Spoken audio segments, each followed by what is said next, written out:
আমাদের ইমানের আলো বাংলাদেশ চ্যানেলটি ভালো লাগলে সাবস্ক্রাইব করুন। আপনারা দেখেছেন গত কিছুদিন আগে ওসমান হাদিকে গুলি করেছিল। আমি তীব্র প্রতিবাদ করেছিলাম। আজকে সে ওসমান হাদি না ফেরার দেশে চলে গেছে। ইন্না লিল্লাহি ওয়া ইন্না ইলাইহি রাজিউন। সে হাদি আজ চলে গেছে।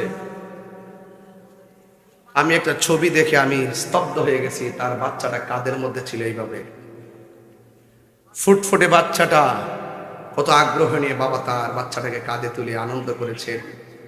সে আনন্দ হয়তো বাচ্চাটা আর পাবে না। বাচ্চাটা এতিম হয়েছে, স্ত্রীটা বিধবা হয়ে গেছে, মা তার সন্তানকে হারাইছে। আল্লাহ পাক যেন এই হাদিকে জান্নাতুল ফেরদৌসের আলা মাকান দান করে, আমিন করুন।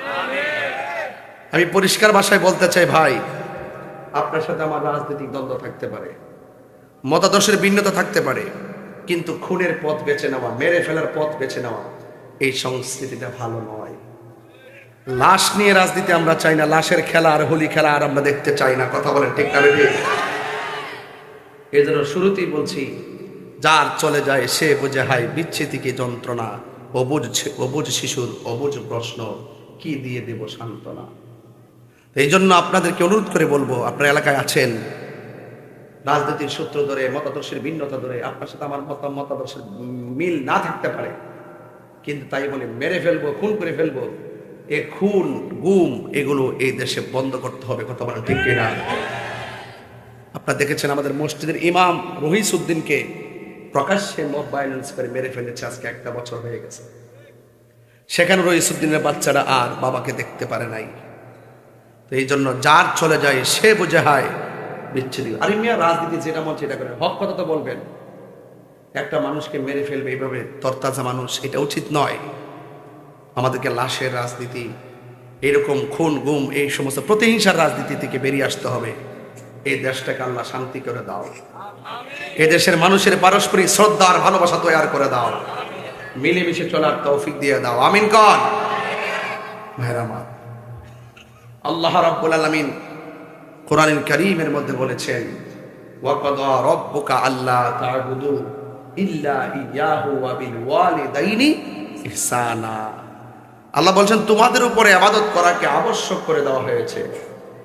তোমরা আমি আল্লাহ ছাড়া কাহারও ইবাদত করবে না। সিজদা পাওয়ার মালিককে, সিজদা পাওয়ার মালিককে আল্লাহ। জীবনের প্রথম দেখছি সভাপতিও নাই, তাহলে বোঝা যায় আপনার এলাকাতে ঐক্য আছে। সবাই সভাপতি, সবাই ঠিক না? ঠিক। আল্লাহ যেন সবাইকে নেক হায়াত দান করে, আমিন। আমি কিন্তু এই দাওয়াতটা ইমার্জেন্সি রাখছি, ইমার্জেন্সি।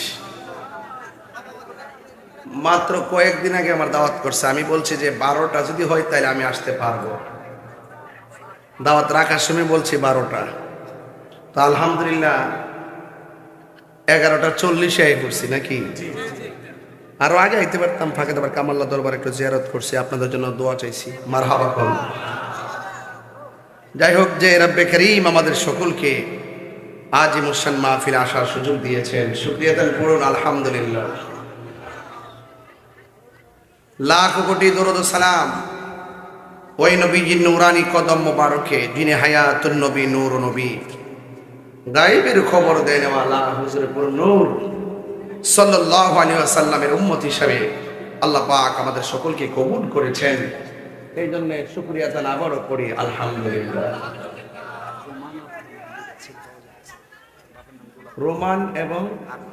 রোমান এবং আরমান, তোমরা কোথায় দাঁড়াও তো বাবা?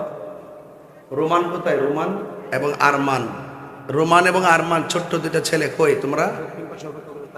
তার বাবা দক্ষিণ পাশে অপেক্ষা করতেছে। দুলাল মিয়া কই আছো? রোমান এবং আরমান কে আছো? তোমার আব্বা খুঁজতেছে। যাক, দাঁড়াও দাঁড়াও দাঁড়াও দাঁড়াও, রোমান এবং আরমান দাঁড়াও তো।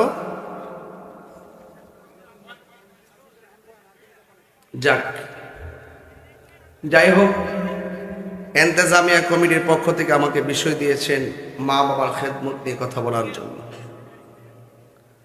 আমি আজকে দুইটা বিষয় আলোচনা করব। কয়টা? একটা হলো ইবাদত আর একটা হলো মুহাব্বত। ইবাদত হবে একজনের, তিনি কে? মসজিদ কারগর। আর জবানটা দিছে কে? জোরে আল্লাহ কইলে কি শরম লাগে? জোরে বলেন আল্লাহ। বারবার ভালো করে বলেন আল্লাহ।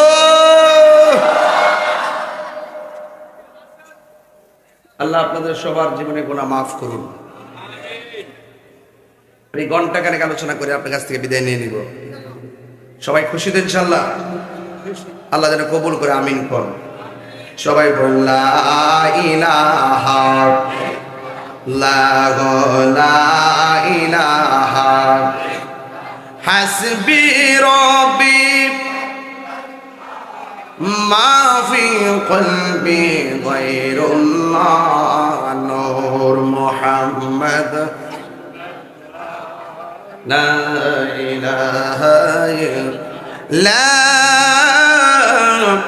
ইলাহা ইল্লাল্লাহ মুহাম্মাদুর রাসূলুল্লাহ সাল্লাল্লাহু আলাইহি ওয়াসাল্লাম। বাবার আমার, যার চলে যায় সে বুঝে হায় বিচ্ছেদে কি যন্ত্রণা। যার চলে যায় সে বুঝে হায় বিচ্ছেদের কি যন্ত্রণা। হারানোর ব্যথা যে হারায় সে বুঝে। কথা বলেন ঠিক কিনা?